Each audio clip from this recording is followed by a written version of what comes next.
warahmatullahi wabarakatuh. Yang saya hormati teman-teman media, mohon maaf lahir batin, selamat Idul Fitri. Ya.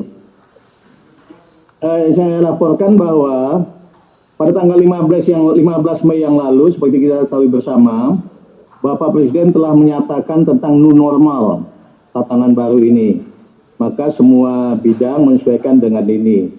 Nah, kemudian demikian juga di bidang Kementerian Agama, kami membuat konsep umum adalah secara bertahap kegiatan ibadah di rumah ibadah dibuka kembali dengan tetap mentaati prosedur standar tatanan baru new normal yang telah dinyatakan oleh Bapak Presiden pada tanggal 15 Mei 2020 yang lalu.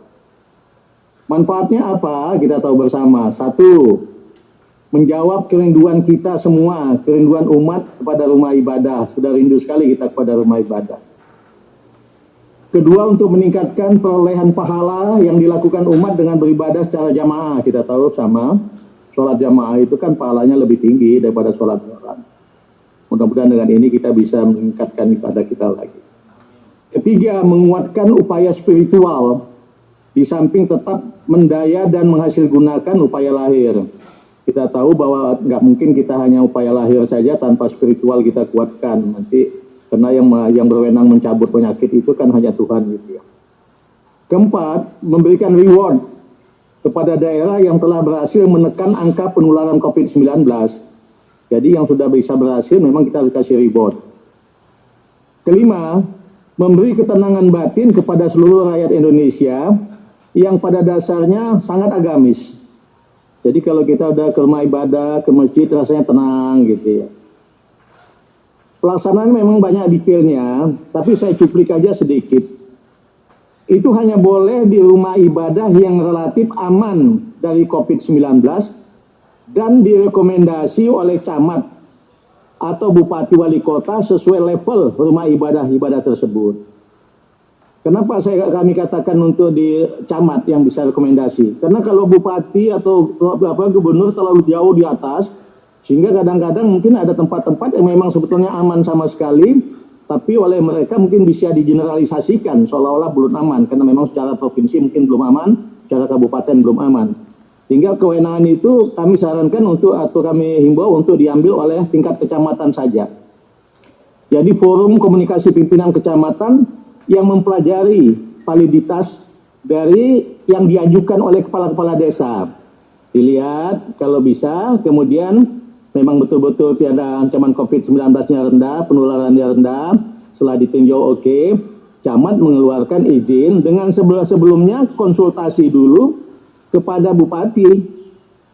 Kenapa? Yang tahu tentang status new normal secara keseluruhan, utamanya tentang reproduction number atau R0, atau effective reproduction number atau RT, yang tahu ya tingkat kabupaten ke atas atau yang sangat paham, sehingga pada saat pengajuan dari kepala desa dipelajari oleh forum komunikasi pimpinan tingkat kecamatan, dikonsultasikan dengan kabupaten, kemudian mereka mengeluarkan izinnya. Izin ini akan direvisi setiap bulan, bisa jumlahnya bertambah, bisa juga berkurang. Kalau ternyata yang setelah dikasih izin ternyata COVID-19-nya meningkat atau penularan yang meningkat, ya akan dicabut. Jadi betul-betul kita buat sangat fair sekali, sangat-sangat fair. Jadi kalau memang tidak memenuhi syarat, ya udah dia tidak dibolehkan. Memenuhi syarat, lihat pada batas-batas tertentu. Kalau memang kemudian berkembang baik, lanjut. Kalau berkembang jadi peningkatan penularannya semakin tinggi, dicabut kembali. Jadi sangat fair kita buatlah. Dan ini berlaku untuk semua agama. Jadi nanti muatan-muatan dari masing-masing agama akan kami diskusikan besok pagi. Ada rapat khusus Kementerian Agama. Ya mudah-mudahan setelah itu, mudah-mudahan dalam minggu ini sudah bisa kami terbitkan.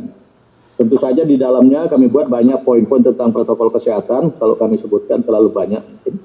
Lebih baik nanti saja setelah kami terbitkan. Rencana kami dalam minggu ini sudah akan kami terbitkan tentang revitalisasi fungsi rumah ibadah pada tatanan normal baru. Jadi kami namakan itu revitalisasi fungsi rumah ibadah pada tatanan normal baru. Ini tentu saja membutuhkan koordinasi yang sangat baik di tingkat bawah, karena tentu saja nanti kalau ada izin, diberikan izin, perlu ada dibangun sistem pengamanannya, minta kemudian ada koordinasi yang baik antara unsur-unsur di kecamatan dengan unsur TNI, unsur kepolisian, dan unsur-unsur Kementerian Agama yang ada di daerah, sehingga semuanya bisa berjalan dengan baik. Tapi sebagaimana yang selalu saya sampaikan sebelumnya, memang semua kita, termasuk Bapak Presiden, Bapak Wakil Presiden, sepakat kita sudah sangat rindu untuk kembali kepada rumah ibadah kita masing-masing. Dan ingin kita revitalisasi fungsi rumah ibadah dalam tatanan normal baru ini. Itu aja yang dapat saya informasikan. Nanti akan kami terbitkan dalam akhir minggu ini, pasti akan kami terbitkan ini. Insya Allah sudah bisa kita terapkan bersama. Terima kasih.